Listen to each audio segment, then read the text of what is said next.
Bonjour à tous, c'est Olivier le Poupiscou, j'espère que vous allez bien, je devrais même dire bonsoir en fait, parce qu'il est 20h30. Et on démarre un petit trek dans les montagnes, vous le repérez peut-être, c'est la même chose qu'il y a 2 ans, sauf que le programme est un petit peu plus évolué, parce qu'on va dormir de nuit en montagne, etc. Je suis pas tout seul, je suis bien accompagné de Benjamin, qui est caché derrière son poncho. Parce que dans une demi-heure il fait nuit, en plus il pleut, on devait arriver un peu plus tôt, il ne devait pas pleuvoir, parce qu'en juin normalement il pleut pas ici. Mais il pleut, et c'est comme ça. Et ça tombe bien parce que c'est un petit peu lié au sujet de la vidéo, des qualités à avoir pour se lancer dans un projet entrepreneurial, et particulièrement un projet de micro-crèche. On va voir les différentes qualités qu'il vous faut. Les 2 qualités principales qu'il va falloir avoir en tant qu'entrepreneur, dont on parlera dans la vidéo, ça en fait partie des 7 qualités qu'on va mettre en avant ici, c'est de savoir sortir de sa zone de confort, de passer à l'action, et également de savoir s'adapter aux situations. C'est hyper important, et ben là on va le mettre en pratique. L'objectif, et bah tout simplement je vous raconterai quand on sera installé et qu'il fera nuit à notre camp, parce qu'en plus on va dormir en hamac, on va devoir s'installer par nuit, bref, que du bonheur, à tout à l'heure.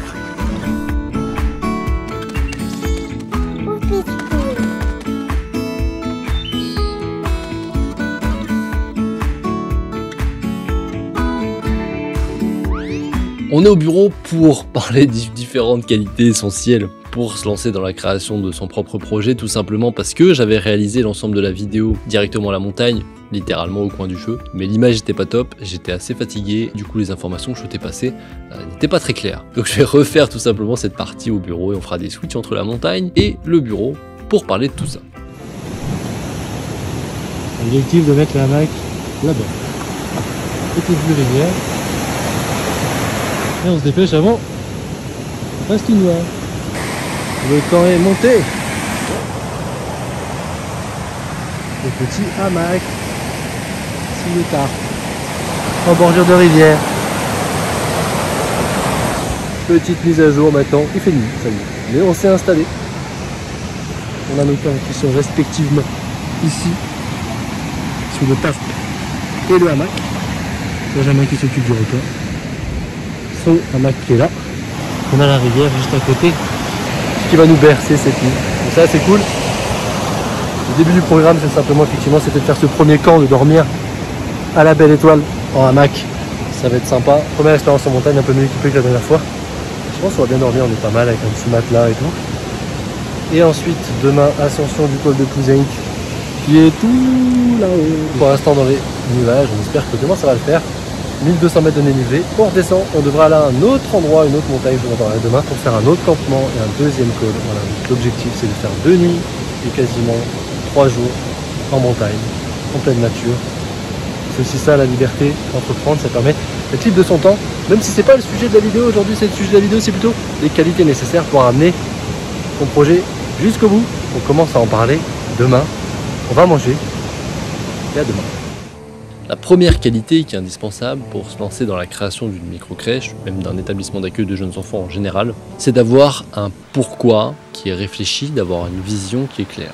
Je m'explique. Créer un projet de cette ampleur va nécessiter forcément de la persévérance, il y aura des hauts, il y aura des bas, et du coup, avoir à l'origine un pourquoi qui est réfléchi, ça va permettre d'avoir l'essence nécessaire pour aller jusqu'au bout du projet, même quand il y aura des coups durs, des faux espoirs. Et du coup, c'est important d'y réfléchir et d'être déterminé dans le fait de savoir qu'on souhaite se lancer, mais surtout savoir pourquoi on le fait à l'origine. Alors il peut en avoir plein, puis ça peut se cumuler. On peut avoir des pourquoi, tout simplement de mettre en place un établissement où les enfants se sentent le mieux possible. Et ça, c'est aussi un pourquoi qui est quand même indispensable et qui doit être partagé par tous. De se créer tout simplement son travail idéal, qui allie passion et travail, pour tout simplement ne pas avoir l'impression de travailler du coup. Ça peut être avoir un équilibre de vie pro et perso grâce à une certaine liberté du fait que vous serez gestionnaire qui vous convient dans votre quotidien. Ça peut être tout simplement justement juste d'atteindre une certaine liberté financière, liberté de choix, liberté de temps au travers de votre développement, au travers d'une rémunération qui sera plus intéressante, au travers du fait que vous serez plus indispensable au quotidien, etc. Pour moi, c'est un mix de tout ça qui fait tout simplement un pourquoi important, en tout cas pour notre cœur d'activité. Mais y réfléchir en amont, c'est indispensable parce qu'en cas de coup dur, c'est ça qui vous permettra de vous relever, toujours repartir et de continuer, même si des moments c'est pas forcément facile, vous savez pourquoi vous le faites et ça change tout. Bonjour à tous, réveil suite à une petite nuit dans la forêt. C'était assez cool du coup, une nuit en hamac en montagne pour la première fois, on a bien dormi plutôt, enfin pour une nuit en hamac bien sûr, bercé par le bruit de la rivière. Et là du coup on s'attelle à aller monter tout là-haut sur le premier sommet du jour pour ensuite tout redescendre, partir à une autre montagne, commencer à monter pour faire un camp et ensuite demain matin, normalement un beau temps est prévu pour être au lever du jour au sommet. C'est l'objectif sous-jacent de cette vidéo, en plus d'échanger sur les 7 compétences clés indispensables pour moi lorsqu'on mène un projet, que ce soit entrepreneurial ou même dans sa vie en général. On en parle au prochain arrêt, c'est parti.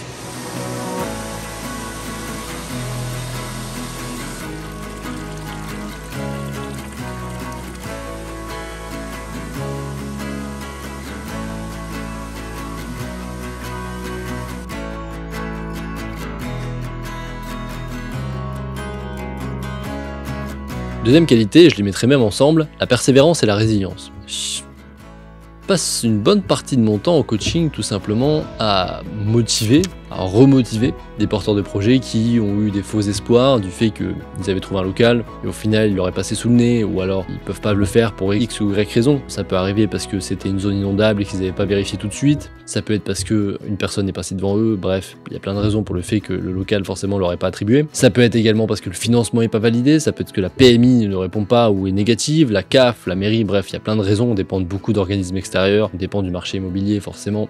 Il peut avoir des opportunités et puis des fois les opportunités peuvent nous passer sous le nez. Et du coup, la persévérance est indispensable.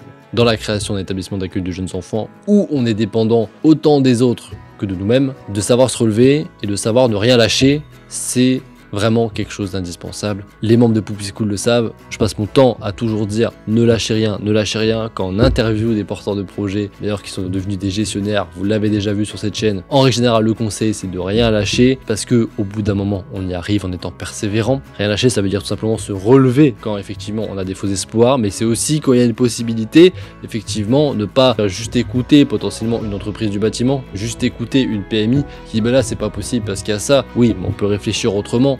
Pensez tout simplement en dehors de la moyenne pour vous assurer, s'il y avait une seule chance d'y arriver, au moins d'avoir tout donné à chaque fois. Si vous n'y arrivez pas, au moins vous savez que vous avez tout donné pour le faire et ça c'est indispensable. Donc la qualité d'être persévérant et d'être résilient face aux faux espoirs, face aux échecs, rebondir et repartir, c'est ça qui va faire la différence entre un porteur de projet qui n'ouvrira jamais et un porteur de projet qui en ouvre une et certainement plusieurs ensuite. Un petit problème de taureau qui bouge le chemin.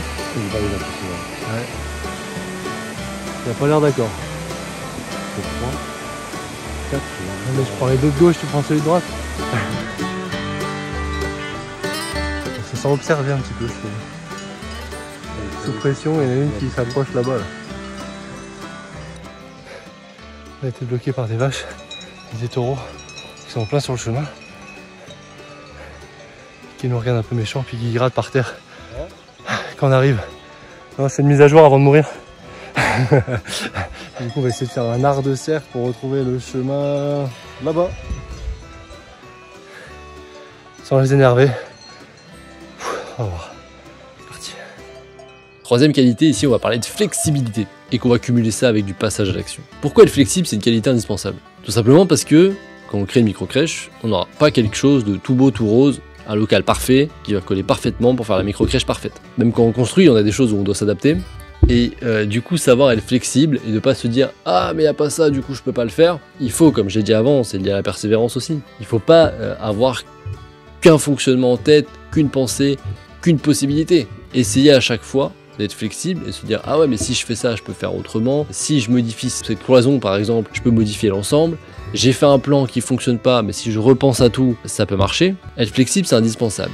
Et surtout, que l'inconnu ne doit pas être un blocage pour le passage à l'action. Lorsqu'on crée sa propre micro-crèche, on se lance dans l'inconnu, on se lance dans l'entrepreneuriat et forcément il y a plein de choses où on ne peut pas maîtriser. On a beau faire un prévisionnel, on n'est jamais sûr des parents qu'on va accueillir, des contrats qu'on va accueillir, etc. Mais c'est pas quelque chose qui doit être bloquant. On peut pas tout maîtriser de A à Z. On doit s'assurer tout simplement que la base est solide, on a fait toutes les vérifications nécessaires, on a fait notre maximum, mais il faut passer à l'action. C'est en passant à l'action, en prenant des rendez-vous près des mairies qu'on va potentiellement avoir des opportunités. C'est en passant à l'action, en allant chercher le financement auprès de X banques, à chercher pas à une banque, à aller voir 2, 3, 4, 5, 10 banques jusqu'à temps que vous ayez eu 10 refus. S'il n'y a pas 10 refus, c'est que c'est pas un échec. Encore une fois, c'est très lié à la persévérance, mais bon, on y revient souvent. Passer à l'action. C'est bien beau d'avoir un projet. Maintenant, il faut rentrer dans le vif du sujet, mettre les mains dans le cambouis, aller directement chercher un local, se mettre dans l'urgence. Je trouve un local, tout est parfait, ouais, mais j'ai pas encore été voir les mairies, PMI, etc. C'est pas grave, vous irez après, vous vous assurez de mettre des conditions suspensives pour au cas où, lorsque vous vous engagez, pouvoir en sortir. Mais au pire, qu'est-ce que vous risquez, tout simplement? De pas le faire. Bah, en fait, si vous passez pas à l'action, vous n'allez pas le faire non plus. Donc, passez à l'action, rentrez dans le vif du sujet. Et d'ailleurs, à ce sujet, si vous souhaitez accélérer et aller plus vite dans un type de projet comme une micro-crèche, on peut vous accompagner sur le sujet, vous avez des liens en description.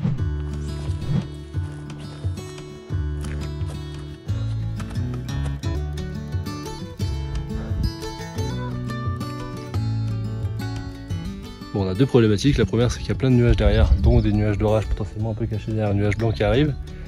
Et la montée finale du col, elle est enneigée. On n'est pas équipé pour ça. Et puis en plus, quand on sera au sommet, on sera dans les nuages.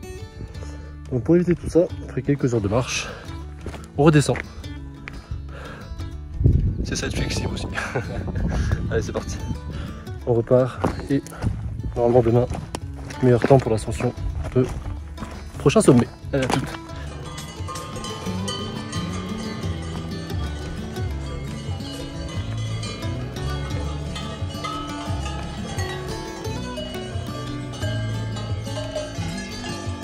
C'est court là-bas. Ouais. Allez, go. Hop. Hop. Allez. Hop. Bon, petite mise à jour. Deuxième rando de la journée. L'objectif c'est d'aller tout en haut, pic de Morgon. D'aller au pied, de trouver un endroit où on peut monter le camp pour faire dodo. Et ensuite, demain matin, à l'aube, on part au sommet. Normalement, il fera beau. Et du coup, on aura des belles images. Et quand on sera au camp, je reviendrai sur le sujet principal de la vidéo, sur les qualités nécessaires pour se lancer dans son projet. C'est parti pour monter. Pas hyper motivé parce qu'on en a plein les bottes de la première rando de ce matin. On a fait un petit 1000 mètres de dénivelé, enfin ouais, ce matin et hier soir. Ça commence à piquer un peu. Mais on sort de sa zone de confort et on y va, c'est parti. À tout à l'heure. On continue avec des qualités indispensables lorsqu'on se lance dans un projet entrepreneurial en général, et encore plus lorsque c'est un établissement d'accueil de jeunes enfants. Il va falloir, ce qu'on n'a pas forcément l'habitude d'avoir lorsqu'on est dans le salariat, avoir de l'autodiscipline. Il n'y a personne qui va vous dire « Tiens, tu viens de finir ton travail et maintenant tu vas voir les annonces, maintenant tu prépares ton prévisionnel, maintenant tu prépares ton projet d'établissement, ton règlement de fonctionnement, etc. » Vous allez devoir travailler en plus. C'est un projet personnel qui va impacter votre vie professionnelle, votre vie future même à tout niveau, que ce soit pour votre retraite, que ce soit pour vos revenus, votre liberté. Bref, on l'a déjà vu dans d'autres vidéos. On en reparlera dans des prochaines sur comment devenir libre financièrement et d'autant grâce à simplement ces investissements dans l'établissement d'accueil de jeunes enfants. Mais l'autodiscipline, c'est un indispensable. Personne va vous dire tout simplement vous devez faire ça, vous devez faire ça. On peut, au travers notamment de formation, vous dire quoi faire, mais c'est vous qui allez faire la différence. On a parlé de passage à l'action avant. Pour passer à l'action, il faut savoir s'autodiscipliner et le faire.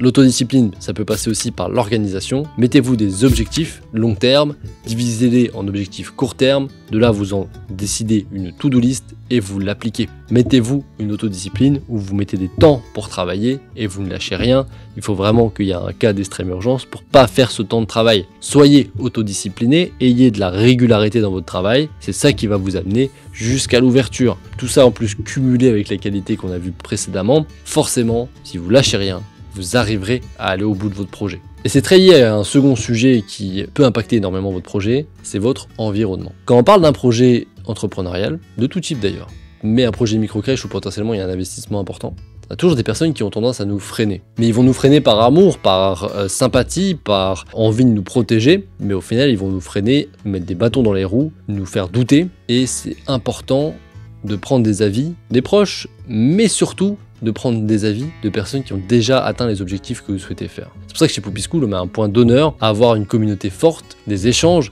entre des gestionnaires qui ont déjà ouvert et des porteurs de projets qui démarrent. Le réseau, c'est hyper important lorsqu'on démarre, et clairement, être entouré de personnes positives qui ont réussi, c'est un indispensable. Donc même si vous ne faites pas partie de la communauté Poppy School, même si je ne sais pas trop pourquoi, parce que c'est vrai que c'est assez indispensable, entourez-vous de personnes positives, entourez-vous de personnes qui ont atteint votre objectif. Allez prendre contact avec des gestionnaires de micro-crèches, allez échanger avec eux, cherchez sur Facebook, cherchez sur LinkedIn, échangez avec ces personnes-là, et ça vous permettra de vous tirer vers le haut et d'avoir des personnes avec qui échanger lorsque potentiellement il y a besoin, lorsqu'il y a des doutes, lorsqu'il y a des coups durs, vous pourrez échanger avec des personnes qui vous apporteront réellement quelque chose. Notre cercle proche, il peut nous booster, il peut nous ralentir, mais au-delà de ça, s'ils l'ont pas fait, potentiellement, ils peuvent pas beaucoup nous aider. Des personnes qui ont déjà fait, ils savent, ils connaissent la route que vous allez faire et vous pouvez vraiment échanger avec eux, et donc c'est un indispensable. Entourez-vous, l'environnement, c'est un indispensable. Ça marche également pour des personnes qui ont déjà atteint votre objectif, mais ça marche aussi avec des experts comptables, des banquiers, etc. Fuyez des personnes qui sont trop négatives de prime abord et allez vers des personnes qui sont optimistes dans votre projet. Ça tombe bien, c'est justement la qualité bonus que je souhaitais mettre dans cette vidéo. Soyez optimiste. Partez pas négatif sur un projet. Beaucoup de personnes vont être négatifs à votre place, donc soyez pas négatif pour eux non plus. Même si par exemple une PMI vous indique que c'est pas l'idéal cet endroit-là, ou une mairie n'est pas motivée à vous suivre sur le projet, ou alors qu'un agent immobilier vous dit que ça sera pas possible, ou qu'un banquier vous dira qu'il manque d'apport, restez optimiste sur votre projet. Soyez convaincu du pourquoi, on l'a vu au tout début de cette vidéo, soyez convaincu du pourquoi vous souhaitez faire votre projet, et si le pourquoi est fort, lâchez rien, restez optimiste. Forcément vous dites, bah ouais mais moi je vais créer un établissement, il va être rentable, en plus de ça les enfants ils se sentiront bien, donc du coup il y aura un bouche à oreille positif, une pérennité de l'activité, etc. Restez optimiste, restez positif dans votre projet, c'est hyper important. Le positif amène le positif, le négatif amène le négatif. C'est tout simplement lié. Si on est positif, qu'on échange avec un maximum de personnes, on va faire un cercle vertueux qui va nous amener des opportunités et qui nous amènera jusqu'à la création de notre projet, même si on doit passer par des échecs, restez optimiste. Recherche du lieu de bivouac. Pas d'orage.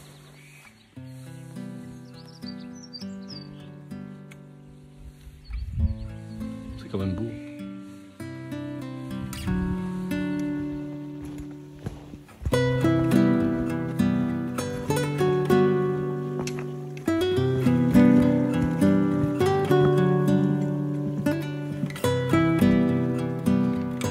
Petite visite du camp. On a le petit thé qui chauffe avec le feu, le cuistot, un petit hamac qui est protégé. Hop. Deuxième hamac. Et une vue sur les nuages. Normalement il y a le lac de Serpenson. Pour l'instant, j'ai pas l'eau.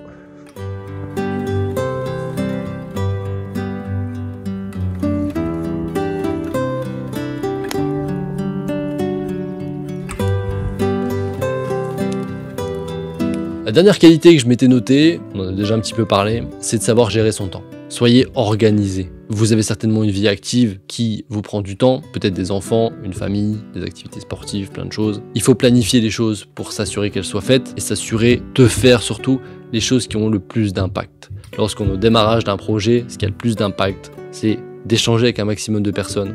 Son réseau, mairie, PMI, CAF, etc., agent immobilier, c'est d'être focus sur la recherche du local, c'est à la rigueur de maîtriser l'aspect prévisionnel financier pour s'assurer de se dire ok, si je trouve un local demain, est-ce que ça va être rentable, et également de savoir par exemple aussi avoir une compétence de maîtrise sur les plans après travaux d'une structure, ça peut être également intéressant, mais restez focus là-dessus, c'est ces actions-là qui vont vous débloquer votre projet. Rien ne peut se passer sans ça, donc n'hésitez pas à vous focaliser dessus et à organiser du temps, gérer votre temps pour s'assurer que ces sujets-là sont traités chaque jour et il y a une récurrence dans votre travail, une régularité dans votre recherche et c'est ça qui fera la différence pour aller jusqu'au bout de votre projet.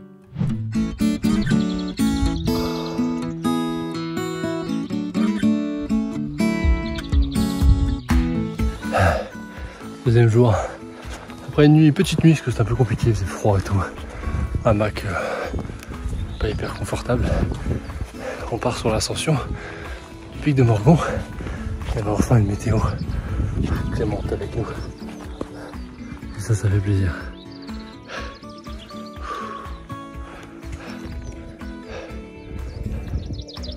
Puis on monter tout là-haut.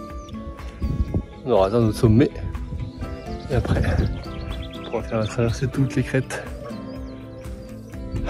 pour atteindre un lac qui se trouve là-bas. Et revenir jusqu'à la voiture. Ça fait plaisir, il fait beau, c'est calme.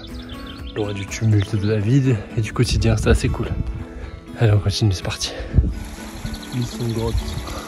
Toujours voulu voir ce qu'il y avait en haut dans cette grotte.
enfin au sommet de la montagne.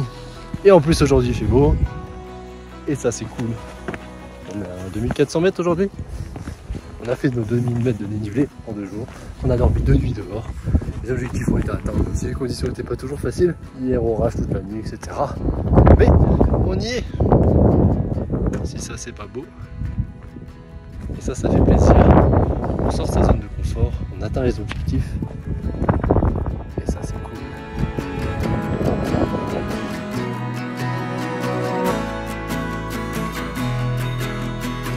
On se retrouve au bureau pour le mot de la fin de cette vidéo. J'espère qu'elle vous a plu. Et je vous dis à très bientôt dans une prochaine vidéo. Au revoir. Hey, on est rentré à la maison. J'espère que ce petit périple vous a plu. Merci en tout cas à Benjamin pour m'avoir accompagné dans ce périple. On a dormi 2 nuits dehors, en hamac. Pas le plus confort, mais c'était assez cool. On a eu un mauvais temps, on a dû s'adapter. D'ailleurs, capacité d'adaptation, ça va avec la flexibilité qu'on a vu dans les qualités, mais c'est vraiment un indispensable dans un projet, mais aussi dans la vie au final. Parce qu'effectivement, c'est vrai, toutes les qualités qu'on a vues dans cette vidéo, je pense que c'est aussi des qualités indispensables pour avoir une vie qui est à la hauteur de nos ambitions tout simplement. On a passé 2 nuits dehors, on a réussi à faire un petit feu, on a réussi à faire un lever de soleil qui était magnifique. On n'a pas atteint l'objectif de dormir à la belle étoile, sous un ciel étoilé loin de la civilisation pour avoir une vue exceptionnelle sur les étoiles. C'est que partie me remise dans une prochaine vidéo. En tout cas, j'espère que cette petite vidéo qui change un peu de l'ordinaire vous a plu. N'hésitez pas à la partager si c'est le cas. N'hésitez pas à pas la partager si c'est pas le cas. En tout cas, on en a pris plaisir à le faire, plaisir à partager avec vous. Je vous dis à très bientôt dans une prochaine vidéo. Je vous souhaite la réussite dans votre projet. À bientôt. Au revoir.